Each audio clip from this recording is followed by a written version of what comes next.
आना जरूरी नहीं था। उसको अपने मैथ्स पढ़ाने के लिए, ज्योग्राफी पढ़ाने के लिए जितनी हिंदी आवश्यक है उतनी ही आवश्यक है।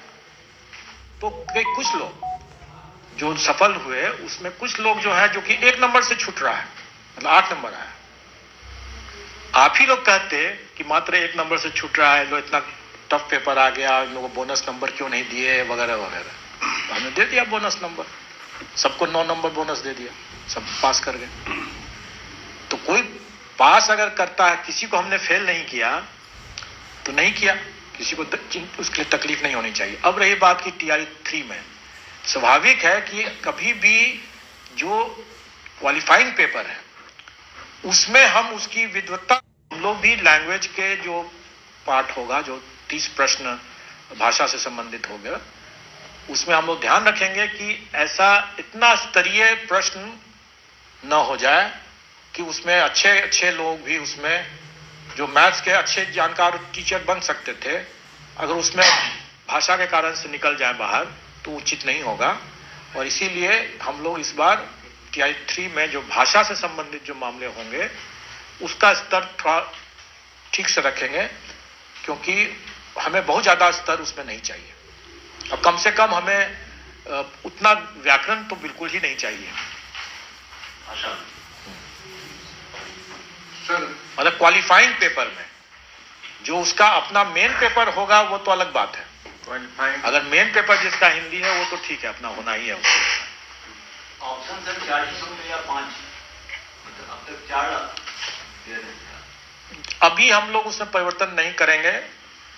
जैसा मैंने बताया कि बहुत से चीजों को हम भविष्य के लिए छोड़ रहे हैं, और जैसे नेगेटिव मार्किंग मैंने बताया, उसी तरीके से ऑप्शंस के बारे में भी जो टीआरई 2 में है वही टीआरई 3 में रहेगा। सर एक सवाल ये है कि आपका जो एग्जामिनेशन कैलेंडर है उसके मुताबिक टीआरई 3.0 अगस्त के महीने में सर पूरा सवाल, तो जो अभ्यर्थी थे उसके मुताबिक ही वो तैयारी कर रहे थे। अब आप कह रहे हैं कि टीआरई 3.0 नहीं है बल्कि सप्लीमेंट्री पूरक परीक्षा इसको समझा जाए, क्योंकि पूरक रिजल्ट की घोषणा नहीं की है। सर ये किस हालात में सर, क्या कोई आप लोगों ने जो निर्णय लिया यहाँ पे कैसे पहुंचे कि मार्च में ही परीक्षा लेनी, देखिए अगस्त में परीक्षा होनी थी? हम लोग इसमें अगस्त की परीक्षा अभी भी है जी, और हम लोग इसमें कोई भी निर्णय हम लोग अपने से नहीं लेते हैं। अध्याची विभाग अपनी अध्याचना भेजते हैं और उसके हिसाब से हम लोग अपना बनाते हैं।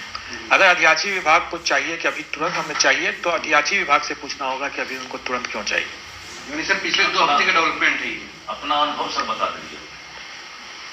नहीं, हम लोग तो देखिए हमारी जो व्यवस्था है, अच्छा कि आपने पूछ दिया, आप लोग शायद अवगत भी हैं कि मेरा कार्यकाल सीमित है लेकिन हम फिर भी पूरे कॉन्फिडेंस के साथ क्यों कह रहे हैं कि हम लोग इसको कर सकेंगे, क्योंकि हमारी अपनी तैयारी और अपना जो टीम और अपनी व्यवस्था जो है वो सुदृढ़ हो चुका है।